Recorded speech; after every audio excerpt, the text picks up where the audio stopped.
আসসালামু আলাইকুম। আজকের রেসিপিতে থাকবে মজাদার পায়েস। মাত্র 5 মিনিটেই রান্না করা যাবে আজকের এই পায়েস। যেমন হেলদি তেমনই কিন্তু সুস্বাদু। ছোট বড় সবাই পছন্দ করবে এই পায়েসটি। সকালের নাস্তায় রুটি পরোটার সাথেও খেতে পারেন এটি। তো যে কেউ তৈরি করার মতো রান্নাই হবে আমার আজকের পায়েস রান্না। চলুন দেখে নেই মূল রেসিপিটা।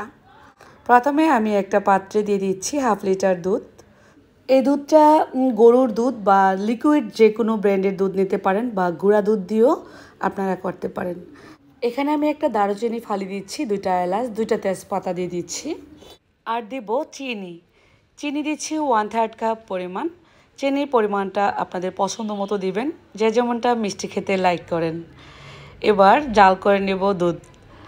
যে কোনো পায়েস রান্নার বেলায় 1 চিমটি লবণ দিতে পারেন, তবে মিষ্টি বেশি দিলে লবণ না দিলেও হয়, তারপরও একটু লবণ দিলে মিষ্টিটা ব্যালেন্স করবে। সামান্য 1 চিমটি লবণ দিয়ে দিলাম। দুধ এমনভাবে জাল করব যাতে করে দুধের মধ্যে সর পড়ে যায়। অনবরত নাড়তে হবে তলানিতে, যেহেতু দুধের পরিমাণটা কম অবশ্যই নাড়তে হবে, না হয় নিচ থেকে পোড়া লেগে যাবে। দুধের মধ্যে সর উঠতে শুরু করেছে। যখনই দেখবেন যে সর উঠতে শুরু করবে ঠিক এই পর্যায়ে বুঝে নিতে হবে দুধ ঘন হয়ে গেছে। এই পর্যায়ে তেজপাতা, এলাচ দানা, দারুচিনি উঠিয়ে ফেলে দিচ্ছি। আর দরকার নেই, যতটুকু ফ্লেভার দরকার ততটুকু হয়ে গেছে। দুধের মধ্যে অনেক সর পড়েছে। চুলার আঁচটাকে একদম কমিয়ে দিয়ে আমি চলে যাব বাকি কাজগুলো করার জন্য। অনেক সর পড়েছে এই দুধের মধ্যে। দুধটা যদি ফুল ক্রিম দুধ হয় তাহলেই কিন্তু সর পড়বে। অবশ্যই ফুল ক্রিম দুধ নেওয়ার চেষ্টা করবেন। দুধটা হতে থাক, এদিক থেকে আমি ডিম রেডি করে নিচ্ছি। একটা গ্লাসের মধ্যে নিয়ে নিচ্ছি ডিম। আমি আজকের এই পায়েসের জন্য 3টা ডিম ব্যবহার করব। চাইলে বেশি কমও নেওয়া যাবে। কাঁটা চামচের সাহায্যে ভালোভাবে ডিম ফেটিয়ে নেব। গ্লাসের মধ্যে নিলে ডিমের ফেটানোটা ভালো হবে। ফেটানো হয়ে গেলে এবার চলে যাব কিচেনে। যে দুধ জাল করেছি চুলার আঁচটা কমিয়ে রেখেছিলাম, কমানোই আছে। ঠিক এই পর্যায়ে ডিমের মিশ্রণটা অল্প অল্প করে উপর থেকে দিতে থাকবো আর নিচ থেকে এভাবে করে কাঠির সাহায্যে নাড়তে থাকবো।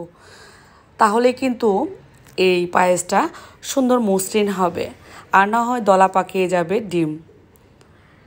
সবটুকু ডিমের মিশ্রণ দিয়ে দিলাম। আর কি করে আমি দিলাম প্রসেসটা হয়তো বা আপনারা দেখে দেখেই বুঝে গেছেন।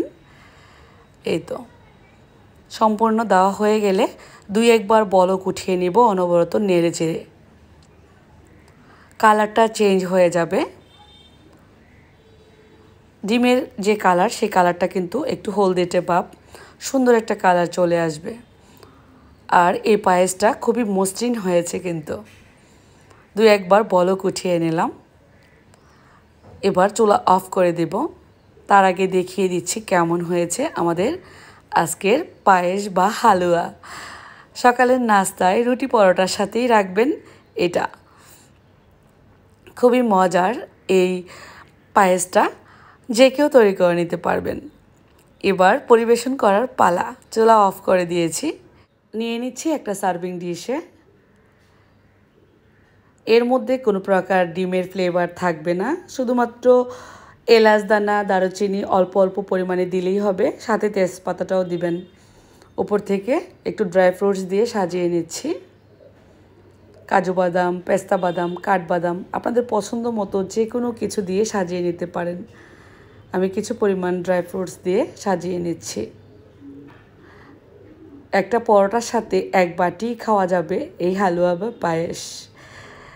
ঠান্ডা হওয়ার পর অনেকটা ঘন হয়ে যায় এটা। মুখে দিলেই অন্যরকম টেস্ট, দানা দানা লাগবে আর খেতে অসম্ভব মজার। কেমন লাগলো রেসিপি কমেন্ট করে লিখে জানাবেন।